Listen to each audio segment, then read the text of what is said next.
నమస్తే. గత నెల నుంచి మనం వెయిట్ చేస్తున్నాం. ఏదైతే జాగృతికి సంబంధించి కవితక్క ఏ పార్టీ పేరు ఏం పెడుతుంది అని చెప్పేసి ఎంతగానో ఎదురు చూసినాం. ఎట్టకేలకు ఈ రోజు అయితే టిఆర్ఎస్ పార్టీ అని చెప్పేసి కూడా తెలంగాణ రాష్ట్ర సేన పార్టీ అని చెప్పేసి కూడా కన్ఫర్మ్ చేయడం జరిగింది. దీనికి సంబంధించి భారీ ఎత్తున కూడా పబ్లిక్ రావడం జరిగింది. మరి ముఖ్యంగా అన్న మిమ్మల్ని జాగృతి నాయకులు అనాలా, ముఖ్యంగా టిఆర్ఎస్ నాయకులు అనాలా? తెలంగాణ రాష్ట్ర సేన నాయకులు అనాలి ఇవాళ. అంటే గతంలోనే మిమ్మల్ని క్వశ్చన్ చేయడం జరిగింది. మీ పార్టీ పేరు టిఆర్ఎస్ అని చెప్పేసి అంటున్నారు, వాస్తవమేనా అడిగినా. అప్పటికి ఆ పాత పేరు మేము ఎందుకు పెట్టుకుంటామని మీరు అన్నారు. అందుకే నేను ఏమంటున్నట్ట ఆ శంఖంలో పూస్తే తీర్థం అవుతుంది కదా, కాబట్టి అక్క నోట ఆ మాట వస్తేనే బాగుంటుంది అని చెప్పేసి ఇన్ని రోజులు కూడా మేము ఆ సస్పెన్స్ కు తెరవేయకుండా ఆపినాం. ఈ రోజు టిఆర్ఎస్ అనేటువంటి మాట రావడం, టిఆర్ఎస్ అనేటువంటి పదం రావడం జనరల్ గా ఉద్యమ కాలంలో జరిగినటువంటి ఆ జ్ఞాపకాలను ప్రతి ఒక్క ఉద్యమకాన్ని గుర్తు చేస్తుంది, ఆ తీపి గుర్తులు అనేటువంటి గుర్తు చేస్తుంది. కానీ పాత పేరు అయినప్పటికీ కొత్త ఎజెండాతో వస్తున్నాం. పేరు పాతది కాదు, పేరులో కూడా కొత్తదనం ఉన్నది. కానీ అప్పుడు ఉన్నటువంటి ఆపరేషన్ తెలంగాణ ఉద్యమ పార్టీ ఉన్నది, ఇప్పుడు ఉన్నది కాబట్టి అది ఆల్రెడీ పతనం అయిపోయింది. పాత్ర వేసింది ఆ పార్టీ పేరు. అంటే ముఖ్యంగా మన తెలంగాణలో బిఆర్ఎస్ అనే దానికంటే టిఆర్ఎస్ అనేది చాలా మంది ముసలాలు గుర్తు పెట్టుకుంటారు. అంటే వాళ్ళని మ్యానిపులేట్ చేయడానికి మీరు ఇట్లా పెట్టుకున్నారా గెలవాలని చెప్పి? లేదు, మాకు తెలంగాణ పైన ఉన్నటువంటి అమితమైనటువంటి ప్రేమ మాకు అట్లా విధంగా ఉంటుంది. కవితక్క తెలంగాణ సంబంధించినటువంటి అన్ని మూలాలను ప్రేమించేటువంటి ఒక నాయకురాలు కాబట్టి కవితక్కకు ఈ ప్రాంతం పైన ఉన్నటువంటి ప్రేమ, ఈ మన రాష్ట్రం, మన ప్రాంతం, మన గడ్డ అనేటువంటిది ఆమెకు ఎప్పటి నుంచో ఒక గుండె లోతుల నుంచి వచ్చినటువంటి పదం. అందుకనే తెలంగాణ సంబంధించినటువంటి రాష్ట్ర సేనగా ఈ రోజు మేము అవతరించడం. రేపు రోజున ఒక సైన్యం ఏ విధంగానైతే సహాయం చేస్తుందో, సైన్యం ఏ విధంగా అయితే ప్రజల కష్ట సుఖాల్లో ఉంటుందో, అదే విధంగా రేపు రోజు తెలంగాణ రాష్ట్ర సేన అనేటువంటిది కూడా కవితక్క గారి నాయకత్వంలో ప్రజలలో నిత్యం ఉండి వారి సమస్యల సాధన కోసం అన్నిత్యం కృషి చేస్తామని చెప్పేసి నూతన విప్లవాత్మకమైనటువంటి రాజకీయాలకు శ్రీకారం చుట్టుదామని చెప్పేసి ఈ రోజు సభా వేదికగా ప్రకటించడం జరిగింది. అంటే మన తెలంగాణలో ప్రధానంగా 3 పార్టీలు ఉన్నాయి. కాంగ్రెస్ కావచ్చు, పిఆర్ఎస్ కావచ్చు, బీజేపీ కావచ్చు. వాళ్ళతో పాటు మీ కొత్తగా వచ్చిన టిఆర్ఎస్ పార్టీ ఏమైనా పోటీ ఇచ్చే అవకాశం ఉంటుందా? 100% గా ఇప్పటికే సగం బలం పుంజుకున్నాం. మీకు కనిపిస్తాం కదా, తెలంగాణ సమాజం మొత్తం ఇవాళ మొత్తం దాదాపు 50-60 వేల పైసలకు జనాభా వచ్చింది.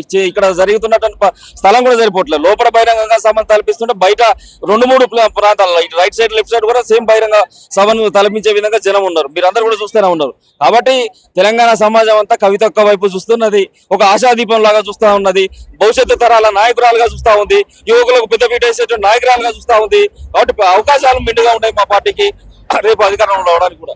అంటే ముఖ్యంగా ఆమె 5 అంశాలను తీసుకుందన్న ప్రణాళికలో. ముఖ్యంగా అయితే విద్య కావచ్చు, వైద్యానికి కావచ్చు, రైతులకు కావచ్చు. గతంలో ప్రభుత్వాలు కూడా అవే తీసుకున్నాయి. నిధుల నియామకాలని చెప్పేసి టీఆర్ఎస్ ప్రభుత్వం తీసుకుంది. ఎవరు కూడా ప్రజల్ని ఆదుకునే పరిస్థితి అనిపిస్తుంది. ఇప్పుడు నిధుల నియామకాల పైన ఏర్పడినటువంటి తెలంగాణ ఇవాళ నీళ్లు ఇవ్వకపోయినాం, నిధులు ఇవ్వకపోయినాం, కనీసం ఉద్యోగ అవకాశాలు కూడా ఇవ్వకపోయారు. మీ హయాంలో DGPS పేపర్లు లీక్ అయినాయి. మీ హయాంలో చివరకు SSC పరీక్షలు కూడా నిర్వహణ చేయలేకపోయారు. నీళ్లు అనేసరికల్లా ఒక కాళేశ్వరం చూపెట్టి అద్భుతంగా అన్ని చూపెడుతున్నారు. ఇక కృష్ణా డెల్టా మొత్తం నిండిపోతుంది.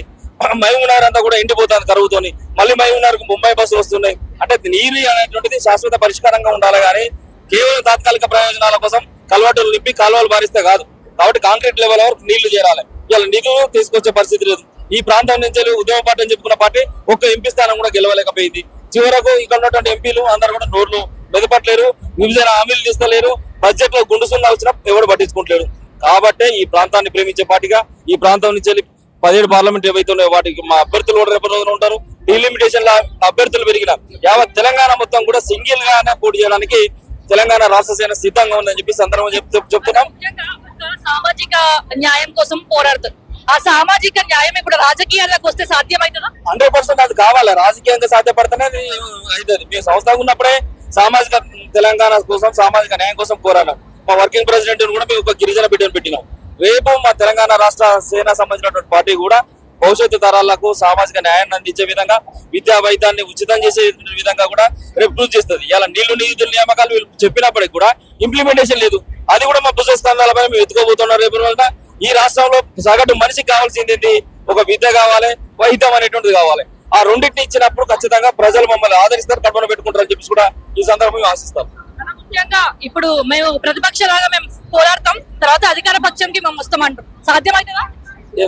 ఇప్పుడు ప్రతిపక్ష లాగా మేము పోరాడతాం ఖచ్చితంగా రేపటి నుంచి 2028 వరకు మేము అధికారంలోకి వస్తాము అంటే సాధ్యమవుతుందా? ఎందుకంటే మాకు ఒక బ్రహ్మాండమైన స్పేస్ ఉంది. 2.5 సంవత్సరాల పీరియడ్ ఉంది. మేము ప్రజల సమస్యలు ఉండట్లేదు, వాళ్ళ హక్కులు చేర్చుకుంటాం. ప్రజలు మంచోళ్ళమ్మా, ఇలా వాళ్ళ ప్రజలను పొల్యూట్ చేస్తున్నాయి రాజకీయ పార్టీలు. కాబట్టి మేము సమస్యలు ఎక్కడ ఉంటే అక్కడ పోయి పెట్టాం కదా, కాబట్టి మమ్మల్ని హక్కులు చేసుకుంటారు. ఇంత చెట్టు కింద కూకోబెట్టుకుంటారు. గెలిచిన తర్వాత కూడా గెలిచేంత వరకు ఇదంతా. ఎప్పుడైనా మాట మీద నిలబడే నిబద్ధత కలిగినటువంటి బిడ్డ కవితక్క. మాట అంటే తప్పని బిడ్డ కవితక్క. ఒక మొండి సంకల్పం, ఉక్కు సంకల్పం ఉన్నటువంటి బిడ్డ. కాబట్టి యావత్ తెలంగాణ ప్రజలందరూ కూడా మహిళ వైపు చూస్తున్నారు. మహిళ ఒక ఇంటిని ఏ విధంగా చక్కదిద్దుతుందో, ఏ విధంగా పోషణను తీసుకుంటుందో, ఆ విధంగా మహిళ కనుక ముఖ్యమంత్రి కనుక అయితే కుటుంబ బాధ్యతను ఎట్లయితే పోషించే స్త్రీ, అదే మొత్తంలో మహిళగా ఈ రాష్ట్రాన్ని కూడా పోషిస్తుంది. ఈ రాష్ట్రానికి ఆర్థిక స్వావలంబన ఇచ్చే అన్నపూర్ణ అవుతుంది. ఈ రాష్ట్రానికి అన్నం పెట్టే లక్ష్మి అన్నపూర్ణ అవుతుంది. ఈ రాష్ట్రాన్ని పురోగమించే విధంగా తీసుకుపోయేటువంటి స్వరూపం అవుతుందని చెప్పేసి యావత్ తెలంగాణ ప్రజలు ఈ సభ వేదిక ద్వారా ఇలా నిరూపించు. అందరినీ అన్ని కులాలకి సంబంధించి అందరినీ కలుపుకోవతారన్న మీకు సంబంధించి మీకేం అవసరం? ఇవాళ పార్టీ సంబంధించినటువంటి సిద్ధాంతాలు, పార్టీ జెండా అనేటువంటిది ఇవాళ మనం శ్రీకారం చుట్టుకోవడం జరిగింది. త్వరలో జెండా గతాల నిర్మాణం, పార్టీ సభ్యత్వ నమోదు, పార్టీ సంబంధించిన గ్రామ, మండల, జిల్లా, రాష్ట్ర స్థాయి కమిటీలు, పొలిటీ బ్యూరో, ఇవన్నీ కూడా రేపు రోజున విస్తృత స్థాయిలో కమిటీలు అనేటువంటి ఉంటాయి. కాబట్టి అందరికీ అవన్నీ అవకాశాలు వస్తాయి. జాగృతిలోకి రండి. తెలంగాణ రాష్ట్ర సేనాలకు ఖచ్చితంగా మీరు అందరు రావాలి, వచ్చి బలపరచాల్సినటువంటి అవసరం ఉన్నది. మన ఇంటి బిడ్డ, మన ఇంటి పార్టీగా ఇవాళ ప్రజలు మీరు స్వీకరించాల్సినటువంటి అవసరం అని చెప్పేసి యావత్ తెలంగాణ ప్రజలందరూ కూడా టీఆర్ఎస్ తెలంగాణ రాష్ట్ర సేనాన్ని ఆశీర్వదించాలని కోరుతున్నా. జాగృతి మాకు ఎట్లాగో మేము గతంలో బీఆర్ఎస్ పార్టీ ఉన్నప్పుడు కూడా మేము జాగృతిగా ఉన్నాము. ఇప్పుడు టీఆర్ఎస్ పార్టీ ఏర్పడిన తర్వాత కూడా జాగృతి ఉంటుంది. జాగృతి పని జాగృతి చేసుకుంటూ పోతుంది. తెలంగాణ రాష్ట్ర సేన ఆఫీస్ పోతున్నాం, టీఆర్ఎస్ ఆఫీస్ పోతున్నాం అని అలాగే తప్పదు కదా, మార్పు సహజం. Thank you.